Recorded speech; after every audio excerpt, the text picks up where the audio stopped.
Mutual fund क्या होता है, इसके बारे में हम बिल्कुल बेसिक से एकदम एडवांस लेवल तक जानेंगे, ताकि जिन लोगों को इसके बारे में कुछ भी नहीं पता उनको भी इसकी नॉलेज मिले, और जिन लोगों को इसके बारे में पता है वो भी इस वीडियो से कुछ सीख सके। तो बिल्कुल सिंपल तरीके से म्यूचुअल फंड के बारे में जानने के लिए इस वीडियो को हम शुरू करते हैं। अब देखो, ये वीडियो कई सारे पार्ट्स में होने वाली है। सबसे पहले मैं आपको म्यूचुअल फंड के बारे में बताऊं कि म्यूचुअल फंड होता क्या है। म्यूचुअल फंड से रिलेटेड बहुत सारी बेसिक से लेकर एडवांस चीजें भी आपको बताऊंगा। इसके बाद हम म्यूचुअल फंड में इन्वेस्ट करने के फायदे भी जानेंगे। इसके अलावा मैं आपको कुछ ऐसी जरूरी बातें भी बताऊंगा जिसे जाने बिना अगर आप म्यूचुअल फंड में इन्वेस्ट करते हो तो आपको नुकसान भी हो सकता है। और वीडियो के बीच में ही आपको म्यूचुअल फंड में इन्वेस्ट करने की कमाल की ट्रिक बताऊंगा जिसे बड़े बड़े इन्वेस्टर्स भी फॉलो करते हैं। तो सबसे पहले जानते हैं म्यूचुअल फंड के बारे में। अब देखो, म्यूचुअल फंड, इसके नाम में देखो लिखा है म्यूचुअल। म्यूचुअल का मतलब होता है बहुत सारे लोगों का मिलाया हुआ, फंड मतलब पैसा। तो म्यूचुअल फंड क्या हुआ? बहुत सारे लोगों का पैसा। तो ये तो इसकी हिंदी हो गई, लेकिन इसका मतलब क्या हुआ? देखो, म्यूचुअल फंड क्या है? एक इन्वेस्टमेंट ऑप्शन है जिसमें बहुत सारे लोग अपने पैसे एक फंड में इन्वेस्ट करते हैं। अब आप सोच रहे होगे कि ये फंड क्या होता है। देखो, यहाँ पे कंफ्यूज होने की बिल्कुल जरूरत नहीं है। फंड में क्या होता है, हमारे जो पैसे होते हैं ना, वो स्टॉक्स में यानी कि कंपनी के शेयर्स में लगे होते हैं, बॉन्ड्स में लगे होते हैं, दूसरी सिक्योरिटीज में लगे होते हैं। तो मतलब ऐसी ऐसी जगह पर हमारे पैसे इन्वेस्ट करते हैं, और फिर उन पैसों को लगाने के बाद जो प्रॉफिट होता है वो प्रॉफिट इन्वेस्टर के बीच में बढ़ता है। तो अगर आपसे कोई म्यूचुअल फंड के बारे में पूछे या आप किसी को अगर म्यूचुअल फंड के बारे में बताओगे तो सिंपली बस इतना कहना है कि म्यूचुअल फंड एक ऐसा इन्वेस्टमेंट ऑप्शन है जिसमें बहुत सारे लोग अपना पैसा मिलाते हैं और उस पैसे को एक फंड मैनेजर इन्वेस्ट करता है। अब ये फंड मैनेजर कहाँ इन्वेस्ट करता है इसके बारे में हम आगे जानेंगे। आई नो अभी आपके मन में बहुत सारे डाउट्स आ रहे होंगे, तो यहाँ पर हम इसे क्लियर करने के लिए एक सिंपल सा एग्जाम्पल ले लेते हैं। मान लो एक चॉकलेट का डब्बा है जिसके अंदर टोटल 20 चॉकलेट है, और इस चॉकलेट के डब्बे का प्राइस 1000 रुपए है। अब देखो, इस चॉकलेट के साथ एक कंडीशन ये भी है कि जिसको भी ये चॉकलेट खरीदनी है उसे ये पूरा पैकेट ही खरीदना पड़ेगा। एक दो चॉकलेट नहीं मिल सकती इसके अंदर, यानी कि अगर खरीदना है तो पूरा पैकेट खरीदो, वरना एक दो चॉकलेट नहीं मिल सकती। मान लो ये है राजू, और राजू को ये चॉकलेट बहुत ही पसंद है, लेकिन दिक्कत ये है कि राजू के पास सिर्फ 200 रुपए ही है, जबकि चॉकलेट के डिब्बे का प्राइस 1000 रुपए है। अब वो पूरा डब्बा तो खरीद नहीं सकता क्योंकि उसके पास पूरे 1000 रुपए नहीं है, और कंडीशन के मुताबिक उसको वो पूरा पैकेट खरीदना पड़ेगा। तो यहाँ पर राजू अपना दिमाग लगाता है और अपने दोस्त श्याम, बाबूराव, तोतला सेठ और कचरा सेठ को बुलाकर उनसे भी 200 रुपए मिलाने को कहता है। अब उन लोगों को भी ये चॉकलेट पसंद थी, तो वो लोग भी अपने 200 रुपए मिला देते हैं, और इस तरह से ये 5 लोग मिलकर अपने 200 रुपए मिलाकर 1000 रुपए कर लेते हैं और वो चॉकलेट का डब्बा खरीद लेते हैं। अब चॉकलेट के डब्बे में टोटल 20 चॉकलेट थी और ये टोटल जने हैं 5, तो ये लोग यहाँ पर आपस में 4-4 चॉकलेट बांट लेते हैं। अब देखो, बिल्कुल इसी तरह ना म्यूचुअल फंड भी काम करता है। आप बस यहाँ पर चॉकलेट के डब्बे की जगह इसे म्यूचुअल फंड मान सकते हो, और हर चॉकलेट को एक यूनिट मान सकते हो। एक चॉकलेट एक यूनिट, यानी कि म्यूचुअल फंड में लोग अपना पैसा मिलाते हैं ताकि वो लोग म्यूचुअल फंड को खरीद सके, और फिर वो जो म्यूचुअल फंड इन लोगों ने खरीदा है वो उनको उनके पैसे के हिसाब से उनके हिस्से में बंटता है। जैसे वहां पर चॉकलेट बटी थी, यहाँ पर ये म्यूचुअल फंड बटेगा, और जैसे वहां पर 4-4 चॉकलेट एक एक हिस्से में आई थी, यहाँ पर 4-4 म्यूचुअल फंड की यूनिट इन लोगों में आपस में बटेगी। अब देखो, ये तो सिर्फ एक एग्जाम्पल था। रियल लाइफ में क्या होता है कि बहुत सारे लोग, कोई थोड़ा पैसे लगाता है, कोई ज्यादा पैसे लगाता है, बहुत सारे लोग अपना पैसा मिलाते हैं और वो लोग म्यूचुअल फंड को खरीदते हैं, और वो म्यूचुअल फंड उनके पैसे के हिसाब से उन लोगों के बीच में यूनिट्स के हिसाब से बढ़ता है। अब जैसे जैसे हम आगे बढ़ेंगे आपको ये चीजें और भी क्लियर होती जाएंगी। अब यहाँ पर हम इसे और भी बेहतर तरीके से समझते हैं। देखो, क्या होता है, म्यूचुअल फंड में बहुत सारे लोगों का पैसा लगा होता है, तो इन सभी लोगों का पैसा एक असेट मैनेजमेंट कंपनी के पास जाता है। ये असेट मैनेजमेंट कंपनी अलग अलग तरह की म्यूचुअल फंड स्कीम लॉन्च करती है। अब इस स्कीम के बारे में हम बाद में जानेंगे, अभी बस ये समझो कि एएमसी का काम होता है अलग अलग तरह की म्यूचुअल फंड स्कीम को लॉन्च करना। अब ये मैंने और मुझ जैसे बहुत सारे लोगों ने ये देखा, एबीसी नाम की कंपनी है जिसने कोई म्यूचुअल फंड स्कीम लॉन्च करी है, और मुझे और बाकी लोगों को वो म्यूचुअल फंड स्कीम बढ़िया लगी, तो हम लोग अपना पैसा इस म्यूचुअल फंड स्कीम में लगाएंगे, तो हमारा पैसा इस म्यूचुअल फंड स्कीम में चला जाएगा। अब यहाँ पर ये एएमसी म्यूचुअल फंड स्कीम के साथ साथ एक फंड मैनेजर भी अपॉइंट करती है। इस फंड मैनेजर का काम ये होता है कि वो जनता के पैसे को, जो म्यूचुअल फंड में लगे हैं, उन पैसों को ऐसी ऐसी जगह पर लगाए कि वो पैसा ग्रो हो सके।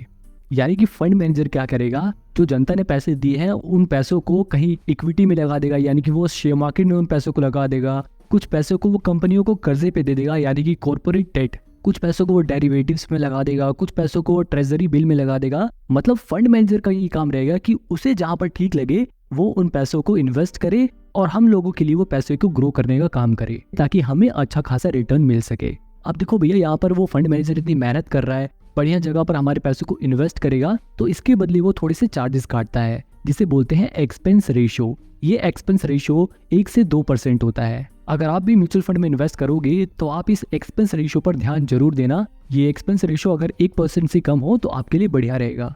तो अब देखो, आखिर जरूरत क्या है म्यूचुअल फंड में पैसे लगाने की।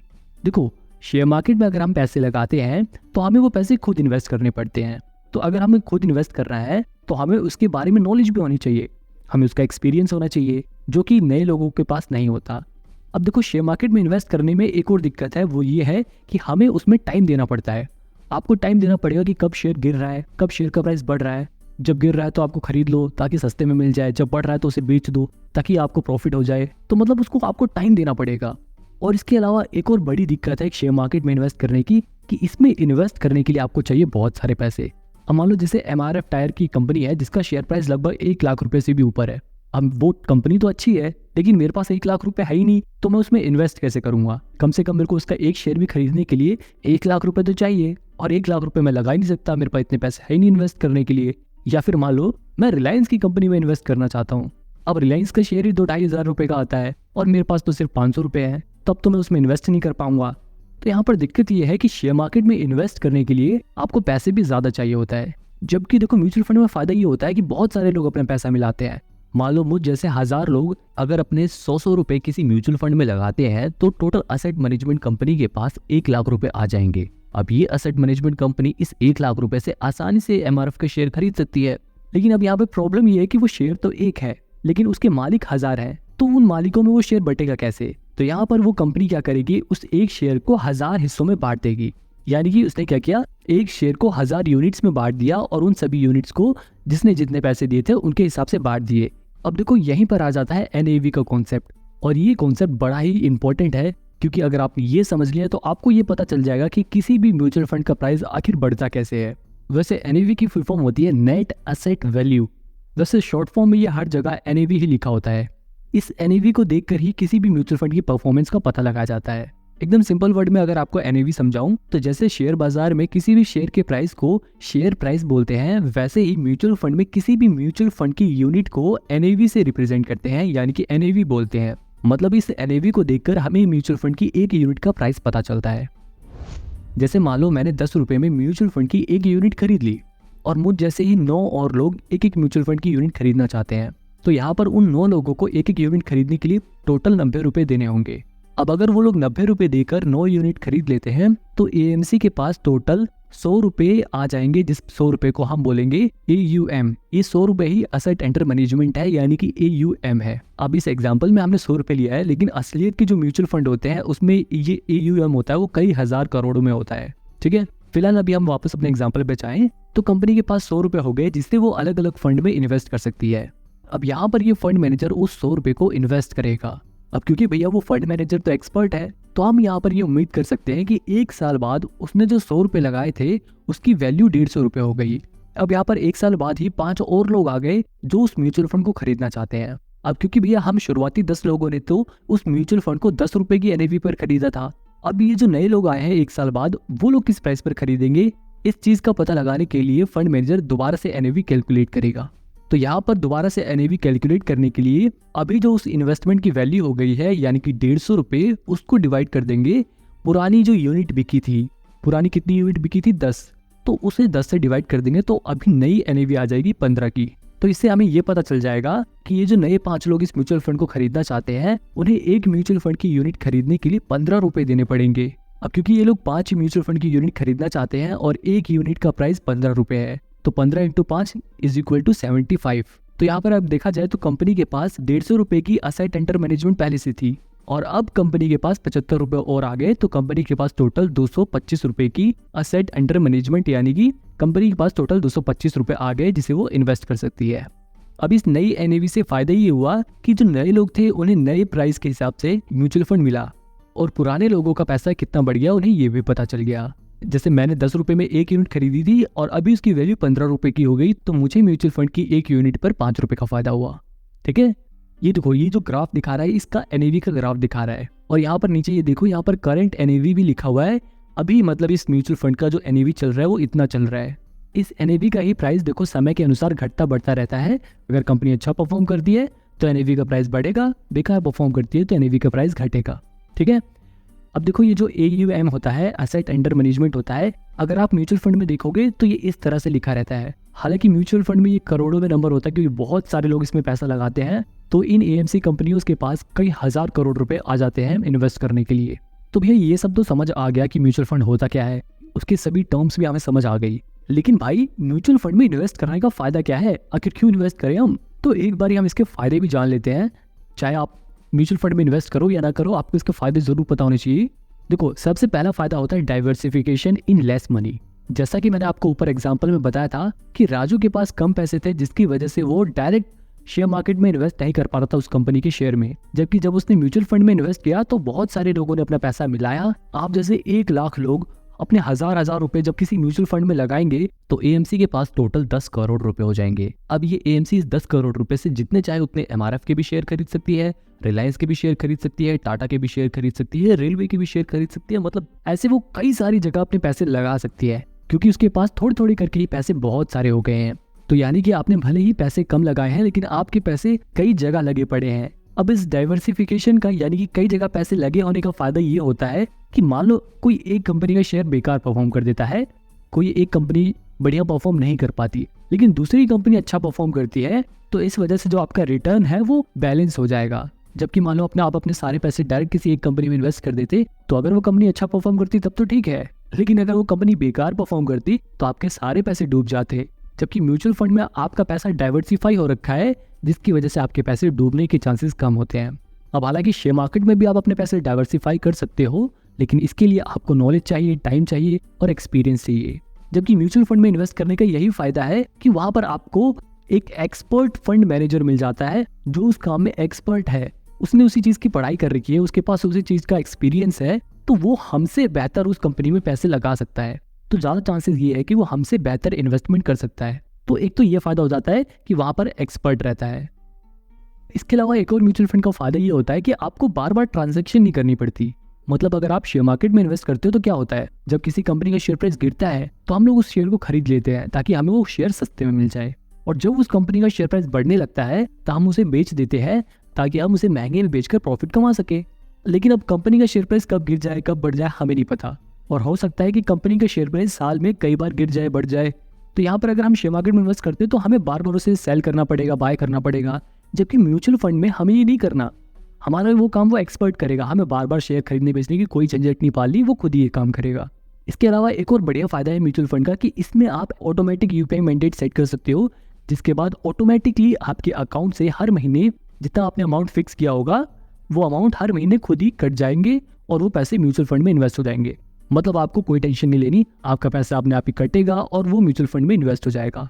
ना आपको इन्वेस्ट करना, ना आपको इन्वेस्ट करने के लिए पैसे देने, ना आपको शेयर खरीदना और बेचना, ना आपको शेयर इन्वेस्ट करने के लिए उन्हें ढूंढने की जरूरत है। ये सारा काम आपका फंड मैनेजर खुद ही करेगा। अब मान लो अगर किसी महीने आपके अकाउंट में पैसे नहीं है और आप वो SIP नहीं दे पाते तो क्या होगा, तब भी कुछ नहीं होगा, आपके ऊपर कोई पेनल्टी वगैरह नहीं लगेगी। ठीक है, अब देखो भैया फायदे तो है म्यूचुअल फंड में इन्वेस्ट करने के लिए, लेकिन कुछ नुकसान भी हैं और ये जानना बहुत ही जरूरी है। अब देखो सबसे बड़ी डिसएडवांटेज ये है कि यहाँ पर आपको एक्सपेंस रेशियो पे करना पड़ता है 1 से 2% का, जबकि अगर आप खुद शेयर मार्केट में इन्वेस्ट करते हो तो आपको वो एक्सपेंस रेशियो पे नहीं करना पड़ता। आपको भले ही 1-2% कम लग रहा हो, लेकिन लॉन्ग टर्म में यानी कि लंबे समय में अगर देखा जाए तो इस 1-2% से ही बहुत फर्क पड़ता है। इसके अलावा एक और जो सबसे बड़ी डिसएडवांटेज है ना, हो सकता है कि आपकी रिस्क टेकिंग एबिलिटी कुछ और हो। मान लो अभी आप यंग हो और आप अपने पैसे से रिस्क ले सकते हो, तो आप शेयर मार्केट में पैसा लगाकर जहाँ पर थोड़ा ज़्यादा रिस्क है वहाँ पर अपने पैसे लगाकर म्यूचुअल फंड से कहीं ज़्यादा रिटर्न कमा सकते हो। जबकि म्यूचुअल फंड में क्या है कि अगर आपने पैसे लगा दिए तो वहाँ पर वो फंड मैनेजर ही डिसाइड करेगा, वो वहाँ पर अपने हिसाब से बेस्ट डिसीजन लेगा। हो सकता है वो ऐसी कंपनी में पैसे लगा दे जो रिस्की कम हो, भले ही वहाँ से रिटर्न कम मिले। एक और जो म्यूचुअल फंड की डिसएडवांटेज है वो ये है कि आप म्यूचुअल फंड से ज़्यादा रिटर्न शेयर मार्केट में कमा सकते हो।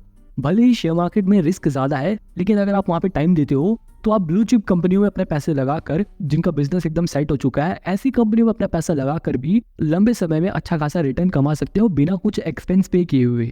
अब आपको म्यूचुअल फंड क्या होता है ये पता चल गया, म्यूचुअल फंड के फायदे और नुकसान ये भी पता चल गए। अब देखो म्यूचुअल फंड भी ना कई तरह के होते हैं। सबसे पहले आता है इक्विटी फंड, दूसरा होता है डेट फंड और तीसरा होता है हाइब्रिड फंड। अभी जो इक्विटी फंड है ना, इस तरह के म्यूचुअल फंड में कंपनी का 65% से ज्यादा पैसा इक्विटी में लगा होता है। यहाँ पर इक्विटी का मतलब ये है कि जो फंड मैनेजर होगा ना, उसने इस म्यूचुअल फंड का 65% से ज्यादा पैसा इक्विटी में इन्वेस्ट कर रखा होगा, यानी कि स्टॉक मार्केट के जरिए उसने कंपनी के शेयर्स में इन्वेस्ट किया होगा।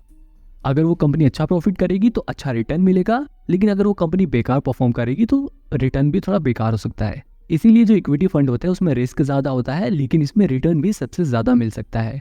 अब दूसरी कैटेगरी मैंने आपको बताई थी डेट फंड की। इसमें भी जो फंड मैनेजर होता है उसके पास जितना पैसा है, यानी कि असेट अंडर मैनेजमेंट है, उन सभी पैसे में से 65% से ज्यादा पैसा डेट फंड में लगाएगा। डेट फंड का मतलब यहाँ पे ये है कि वो उन पैसे को बॉन्ड्स में या फिर फिक्स्ड इनकम सिक्योरिटीज में इन्वेस्ट करेगा। देखो, डेट का बेसिकली यहाँ पर ये मतलब है कि जो फंड मैनेजर वो इन पैसों को कर्जे पे दे रहा है और उसके बदले इंटरेस्ट ले रहा है। अब क्योंकि वो कर्जे पे दे रहा है तो यहाँ पर रिस्क कम हो जाता है। हालांकि यहाँ पर रिस्क कम होने के साथ साथ प्रॉफिट भी कम हो जाता है। तीसरी कैटेगरी मैंने आपको बताई थी हाइब्रिड फंड की। अब इस तरह के फंड पिछले दोनों फंड का कॉम्बिनेशन होता है, यानी कि इस तरह के फंड में जो फंड मैनेजर होता है वो इक्विटी फंड में भी पैसा लगाता है और डेट फंड में भी पैसा लगाता है, जिसकी वजह से इस तरह के जो फंड होते हैं उसमें रिस्क और रिटर्न दोनों ही बैलेंस हो जाते हैं। दोनों ही न ज्यादा रहते हैं न कम रहते हैं, मतलब ठीक ठाक रिटर्न मिलता है और ठीक ठाक रिस्क भी होता है। तो ये जनरली कैटेगरीज थी। लेकिन अब इसके अंदर भी जो ये पहला वाला होता है ना, इक्विटी फंड, ये काफी फेमस है क्योंकि इसके अंदर भी बहुत सारी कैटेगरीज होती हैं। इस तरह के जो इक्विटी फंड होते हैं वो कंपनी के मार्केट कैपिटलाइजेशन के आधार पर अलग अलग कैटेगरीज में बटे होते हैं। जैसे एक होता है लार्ज कैप म्यूचुअल फंड, एक होता है मिड कैप म्यूचुअल फंड, एक होता है स्मॉल कैप म्यूचुअल फंड। अब इस लार्ज कैप में क्या होता है, इस तरह के म्यूचुअल फंड में जो फंड मैनेजर होता है वो लार्ज कैप कंपनियों में पैसा लगाता है, जिसकी वजह से इन कंपनियों में रिस्क बहुत ही कम हो जाता है क्योंकि ये बड़ी बड़ी कंपनियों में पैसा लगाता है जो पहले से ही एस्टेब्लिश है, लेकिन इसमें रिटर्न थोड़ा सा कम हो जाता है। किसी भी म्यूचुअल फंड के नीचे अगर ऐसा लार्ज कैप लिखा हो तो आप समझ जाना कि ये एक लार्ज कैप म्यूचुअल फंड है। तीसरा मैंने आपको बताया था स्मॉल कैप फंड। इस स्मॉल कैप फंड में कंपनियों का पैसा छोटी छोटी कंपनियों में लगा होता है, यानी कि स्मॉल कैप कंपनियों में लगा होता है। अब क्योंकि वो कंपनियां छोटी हैं इसलिए उनके पास ग्रोथ की अपॉर्चुनिटी है, जिसकी वजह से यहाँ पर ज्यादा रिटर्न मिल सकता है, लेकिन यहाँ पर रिस्क भी ज्यादा होता है क्योंकि वो कंपनियां छोटी हैं। स्मॉल कैप फंड में भी नीचे छोटा सा स्मॉल कैप लिखा होता है, जिससे आप पहचान सकते हो कि ये स्मॉल कैप फंड है। दूसरा जो मिड कैप म्यूचुअल फंड होते हैं, इसके अंदर पैसा मिड कैप कंपनियों में लगा होता है, जिसकी वजह से इसमें ठीक ठाक रिस्क होता है और ठीक ठाक रिटर्न भी मिल जाता है। अब किसी भी म्यूचुअल फंड के नीचे अगर ऐसा मिड कैप लिखा हो तो समझ जाना कि ये एक मिड कैप म्यूचुअल फंड है। अब इस इक्विटी फंड में दो और फेमस कैटेगरीज होती हैं, एक होता है इंडेक्स फंड और एक होता है ELSS। इंडेक्स फंड में क्या होता है, कंपनियों का पैसा स्टॉक मार्केट के इंडेक्स में लगा होता है। अब ये इंडेक्स और इंडाइसिस क्या होता है, अगर आपको इसके बारे में जानना है तो आप आई बटन पे क्लिक करके ये वाली वीडियो देख सकते हैं। अभी यहाँ पर इसके बारे में बताने में ज्यादा टाइम लग जाएगा। इस तरह के फंड को भी पहचानना बड़ा आसान है, इसके नीचे लिखा रहता है इंडेक्स फंड। इसके अलावा तीसरा था ELSS फंड। अब ये फंड भी बहुत फेमस है क्योंकि इसमें पैसा लगाने पर टैक्स में राहत मिलती है, मतलब टैक्स में छूट मिल जाती है। इस तरह के फंड को भी पहचानना बड़ा आसान है। किसी भी फंड के नीचे अगर ELSS लिखा हो तो समझ जाना कि वो एक टैक्स सेविंग म्यूचुअल फंड है। इसके अलावा कुछ थीमेटिक म्यूचुअल फंड भी होते हैं जिसके अंदर अलग अलग थीम के ऊपर पैसा लगा होता है। अब ये थीम क्या होती है, देखो स्टॉक मार्केट में क्या होता है ना, अलग अलग थीम होती है। जैसे एक थीम है रिन्यूएबल एनर्जी की, इस तरह की थीम के अंदर ऐसी कंपनियों के शेयर रहेंगे जो रिन्यूएबल एनर्जी के ऊपर काम करती है, मतलब एक थीम के अकॉर्डिंग उसका पैसा लगा हुआ है। ये थीमेटिक म्यूचुअल फंड भी काफी फेमस होता है। अब अगर आप म्यूचुअल फंड में इन्वेस्ट करोगे तो आप दो चीजें आप बार बार देखोगे, एक है SIP और लमसम। तो इसलिए यहाँ पर इन दोनों चीजों को समझना बहुत जरूरी है। देखो, लमसम का मतलब होता है इकट्ठा। अगर आप इकट्ठा किसी म्यूचुअल फंड में अपना पैसा लगाना चाहते हो तो आप लमसम वाले ऑप्शन का यूज करोगे, और अगर आप हर महीने म्यूचुअल फंड में थोड़ा थोड़ा पैसा लगाना चाहते हो तो आपको SIP वाला ऑप्शन चूज करना पड़ेगा। SIP का फुल फॉर्म होता है सिस्टमेटिक इन्वेस्टमेंट प्लान, यानी कि हर महीने आपको थोड़ा थोड़ा पैसे इसमें देना होता है। ठीक है, तो सवाल ये उठता है कि भैया इन दोनों में से बढ़िया कौन सा होता है। देखो, बढ़िया और बेकार का कोई बात नहीं है, यहाँ पर बात है जरूरत की। अगर आपके पास इकट्ठा पैसे हैं और आप उन्हें तुरंत लगाना चाहते हो तो आप इकट्ठे लगा सकते हो, लेकिन अगर आप जॉब करते हो और हर महीने थोड़े थोड़े पैसे ही बचा सकते हो तो आप SIP कर सकते हो। हाँ, लेकिन मैं यहाँ पर आपको एडवाइस दूंगा कि अगर आप लमसम में पैसा लगाना चाहते हो तो आप उस टाइम को प्रेफर करना जब शेयर मार्केट गिर रहा हो, क्योंकि उस समय अगर आप अपने पैसे लगाते हो तो उस समय जो म्यूचुअल फंड का NAV होता है वो भी गिर जाता है। तो अगर आप उस समय अपने पैसे लगा देते हो तो बाद में जब शेयर मार्केट बढ़ेगा तो आपकी NAV भी बढ़ेगी और आपको फायदा होगा, जैसा कि मैंने आपको ऊपर NAV के बारे में समझाया था। देखो, यहाँ पर यह समझना जरूरी है कि किन्हीं म्यूचुअल फंड में इन्वेस्ट करना चाहिए और किन्हें नहीं। वैसे तो म्यूचुअल फंड सभी के लिए हर कोई इन्वेस्ट कर सकता है, लेकिन म्यूचुअल फंड में उन लोगों को इन्वेस्ट करना चाहिए जो लोग जॉब वगैरह करते हैं, या फिर ऐसे लोग भी जो अपना बिजनेस करते हैं, वो लोग भी म्यूचुअल फंड में इन्वेस्ट कर सकते हैं। लेकिन मेन बात यह है, म्यूचुअल फंड उन लोगों के लिए बेस्ट है जिनके पास इतना टाइम नहीं कि वो शेयर मार्केट को टाइम दे सके, शेयर मार्केट के बारे में सीख सके, जिनके पास शेयर मार्केट की नॉलेज नहीं है, जिनको शेयर मार्केट की झंझट से दूर रहना है और अपना पैसा भी बढ़ाना है, उन लोगों के लिए म्यूचुअल फंड बढ़िया है। क्योंकि यहाँ पर ये सारा काम हमारा फंड मैनेजर करता है। जबकि अगर आप यंग हो, आप अभी आपके पास टाइम है, आप शेयर मार्केट के बारे में सीख सकते हो, तो फिर आप लोगों के लिए शेयर मार्केट से बेस्ट कुछ नहीं है। क्योंकि आप शेयर मार्केट में म्यूचुअल फंड से कहीं ज़्यादा रिटर्न कमा सकते हो। हालांकि ये बात भी सच है कि शेयर मार्केट रिस्की भी है, और अगर आप उन लोगों में से हो जिन्हें रिस्क नहीं लेना, तो आप म्यूचुअल फंड में इन्वेस्ट कर सकते हो। क्योंकि म्यूचुअल फंड में कंपैरेटिवली कम रिस्क होता है शेयर मार्केट के मुकाबले में। तो अब आपको ये भी पता चल गया कि म्यूचुअल फंड में किन्हें इन्वेस्ट करना चाहिए और किसे इन्वेस्ट नहीं करना चाहिए। अच्छा, तो मैं अभी यहाँ पर आपको कुछ कॉमन सवालों के जवाब दे देता हूँ। सबसे पहला ये है कि क्या हम एक से ज़्यादा म्यूचुअल फंड में इन्वेस्ट कर सकते हैं। देखो, आप चाहे जितने मर्जी उतने म्यूचुअल फंड में इन्वेस्ट करो, कोई भी दिक्कत नहीं है। एक आदमी एक साथ कई सारी म्यूचुअल फंड स्कीम में अपना पैसा लगा सकता है। क्या म्यूचुअल फंड में भी रिस्क होता है? देखो, बेशक म्यूचुअल फंड में रिस्क कम होता है, लेकिन म्यूचुअल फंड में भी रिस्क होता है। और जैसा कि मैंने आपको ऊपर बताया था कि कुछ म्यूचुअल फंड में ज़्यादा रिस्क होता है, कुछ में कम होता है। तो यहाँ पर हमें ये कैसे पता चलेगा कि हमारे लिए कौन सा म्यूचुअल फंड बढ़िया है? हमें अपनी रिस्क टेकिंग एबिलिटी के हिसाब से म्यूचुअल फंड चूज करना चाहिए। जैसे मान लो कोई 30 साल का आदमी है, वो म्यूचुअल फंड में इन्वेस्ट करना चाहता है, तो यहाँ पर इस आदमी के म्यूचुअल फंड में इन्वेस्ट करने के कई सारे गोल हो सकते हैं। जैसे मान लो कि यह आदमी फ्यूचर में अपने बच्चों की पढ़ाई पर जो खर्चा होगा उसके लिए म्यूचुअल फंड में पैसे लगा रहा है, ताकि उसके पास कुछ पैसा भविष्य में इकट्ठा हो सके अपने बच्चों की पढ़ाई के लिए। तो यहाँ पर एक गोल ये हो गया। दूसरा गोल ये हो गया कि वो अपनी रिटायरमेंट के लिए भी कुछ पैसे सेव करना चाहता है, इसलिए वो म्यूचुअल फंड में पैसे लगा रहा है। तीसरा गोल ये हो गया कि वो 2-3 साल बाद फॉरेन ट्रिप करना चाहता है और वो उस ट्रिप के लिए पैसे इकट्ठा करना चाहता है। तो यहाँ पर वो आदमी अपने गोल के हिसाब से म्यूचुअल फंड चूज कर सकता है। जैसे मान लो पहला गोल था बच्चों की पढ़ाई के लिए, तो यहाँ पर वो ऐसे म्यूचुअल फंड चूज कर सकता है जिसमें बिल्कुल कम रिस्क हो, क्योंकि इसमें पैसा भले ही धीरे धीरे बढ़े, लेकिन 10, 15, 20 साल बाद जितना पैसा उसने एस्टिमेट किया है उतना पैसा उसे मिल जाए। ऐसा ना हो बाद में पैसे कम पड़ जाए। इसके अलावा जो तीसरा गोल था फॉरेन ट्रिप का, इस तरह के गोल के लिए वो यहाँ पर रिस्क ले सकता है, क्योंकि उसके इस गोल से ज्यादा फर्क नहीं पड़ेगा। अगर उसने रिस्क लिया और उसका पैसा ज्यादा बढ़ गया, तो वो फॉरेन में कहीं अच्छी जगह पर ट्रिप भी मनाएगा और खूब इंजॉय भी करेगा, शॉपिंग वगैरह करेगा, क्योंकि रिटर्न अच्छा खासा मिल गया। और अगर मान लो क्योंकि उसने रिस्क लिया और रिस्क लेने की वजह से उसको थोड़ा कम रिटर्न मिला, तब भी कोई दिक्कत की बात नहीं है। वो फॉरेन ट्रिप की जगह अपने देश में ही ट्रिप कर लेगा, कोई दिक्कत नहीं है, क्योंकि ये गोल इतना इंपॉर्टेंट नहीं है। यहाँ पर वो रिस्क ले सकता है। सिमिलरली वो अपनी रिटायरमेंट में भी ऐसी जगह पर पैसे लगा सकता है जहाँ पर ज्यादा रिस्क ना हो और रिटर्न भी ठीक ठाक मिल जाए। तो मतलब अपने गोल के हिसाब से हमें म्यूचुअल फंड चूज करना चाहिए। अब ग्रो ऐप का इस्तेमाल करके किस तरह से म्यूचुअल फंड में इन्वेस्ट करते हैं और एंजल वन का इस्तेमाल करके किस तरह से म्यूचुअल फंड में इन्वेस्ट कर सकते हैं, आप ये दोनों ही वीडियो देख सकते हो।